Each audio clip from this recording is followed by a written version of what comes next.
Education. This is one of the few thou must in especially for a junior faculty member. Your education comes first because, again, the order of a CV is always based on relevancy. What's your greatest relevancy? What you've done academically. Of course it's going to come first. What do you have under education? What did you put? Can you think? Grab the person who just took a bite. Who else?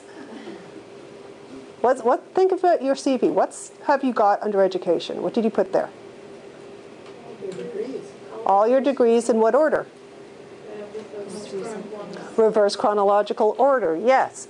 Did you put the name of your supervisor or your supervisory committee? Yes? No? No. Supervisor. Supervisor, yes. So you can see there's a little bit of latitude here, yeah? But somebody also suggested I put the date of completion, like I'm ABD, so they said completion on there. Good plan for ABD, especially if you're going to be ABD before the position starts, because that may very well make the difference as to whether they would even consider bringing you in. In some cases, again, in a tighter job market, you find this. The tendency is just to say, no, if you don't have the PhD in hand, we're not even going to go there. We got so many applicants, that's one of our arbitrary cutoffs, is ABD in hand. Okay, so the name of the institution, the name of the degree. What about specializations? Did you put your specializations underneath your education? What was your major? What did you do your comps in? Did you put that there? No? Yes? Some? So that's an option. You going to say something? No, you're going to find, and I'll point this out as we go through, that in an interdisciplinary market, unlike when you've got all your degrees in one field and you're applying to one field, one of the advantages of that is there's such a shared body of knowledge. There's certain things you just don't need to make explicit. They know. Okay? But when you're crossing fields, sometimes you need to make things more explicit than you would if you were just staying in your own field. And this is where areas of specialization can come in. This is where the title of your dissertation can come in.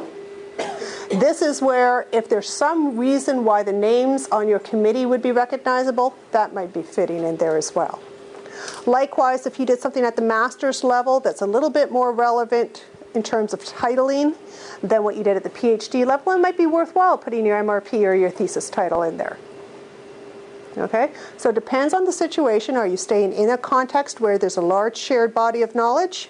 Are you going to be crossing into contexts where you're not exactly sure what the body of knowledge is?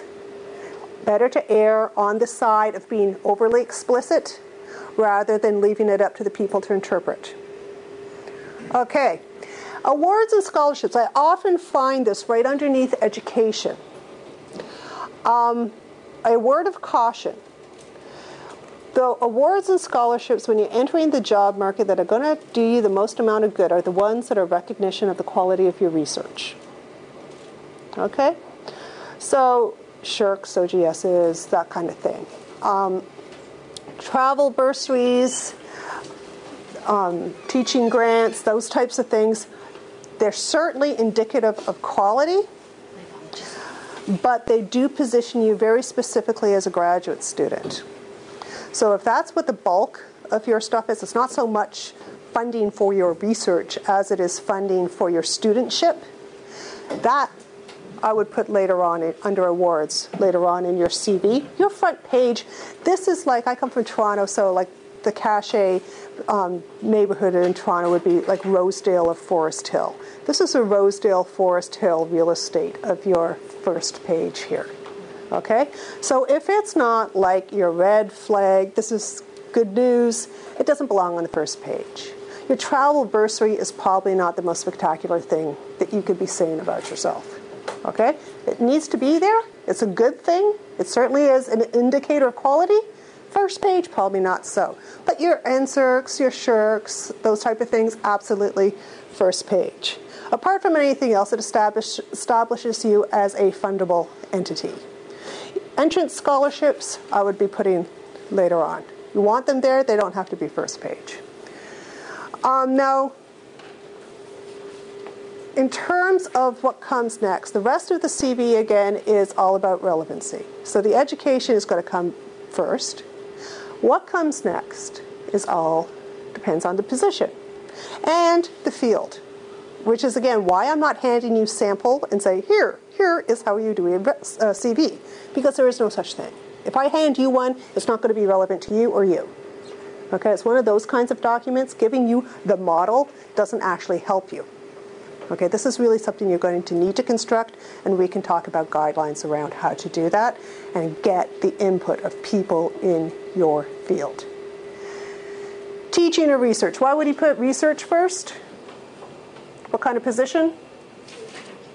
Teaching related. Research? Teaching heavy.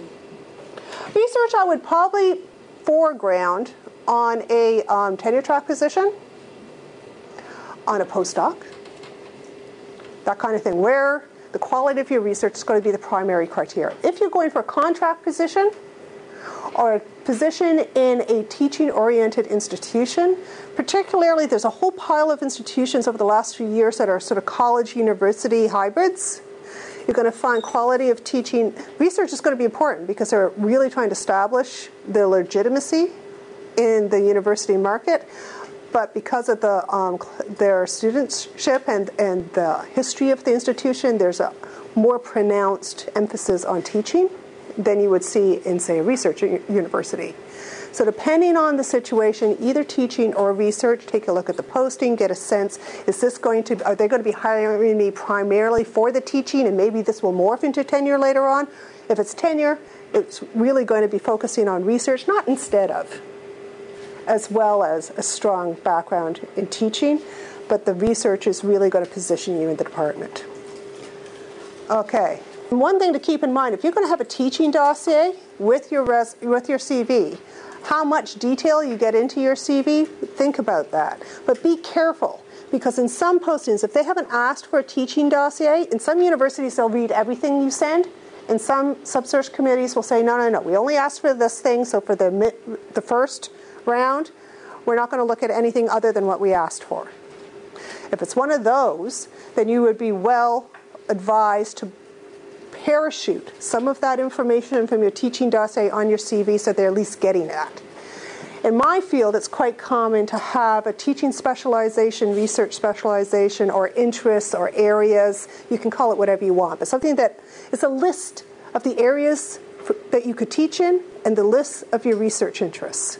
Generally speaking, your research interests are very specific. There's less of them. I mean, you're at the early stages of your career, right? From the search committee's perspective, they're looking at what are your research interests relative to the rest of the faculty in that department, and what is your potential as a graduate supervisor. Okay?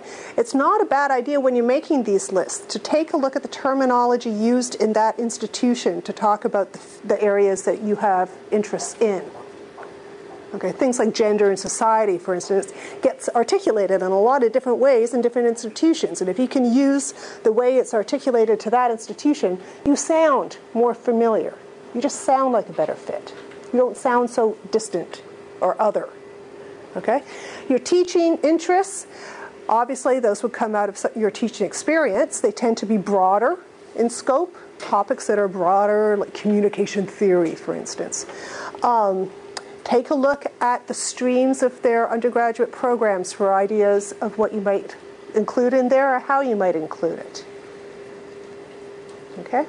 And again, this is useful for helping when somebody comes in. They're just trying to get a sense of how would this first person fit into the complement of our faculty, into the courses that we have, what new blood might they be bringing in, what students from other areas might they attract, because particularly departments where they're struggling for enrollment in their particular area are very keen to get people taking courses from other areas. And if you've got a portfolio that can sort of encompass some of those interests, that would be seen as a positive thing.